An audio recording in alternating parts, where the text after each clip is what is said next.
Don't lose sight. When they found him not, they turned back again to Jerusalem.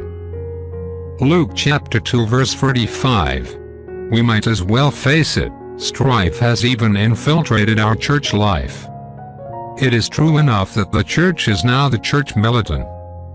But, as such, its warfare ought to be that of dedication to revealed truth and divine holiness, and not intramural bickering and carnal disputes.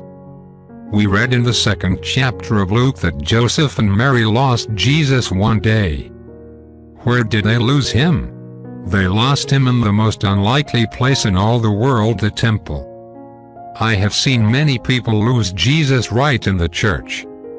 I have seen them lose him in a dispute about who was to be choir director, who was to play the organ, who was to be an elder, or who was to be the minister. Yes, because we are human, though Christian, it is easy to lose sight of Jesus right in the temple. Prayer for the day. Don't let me lose sight of you, Lord, in the complex logistics of everyday life.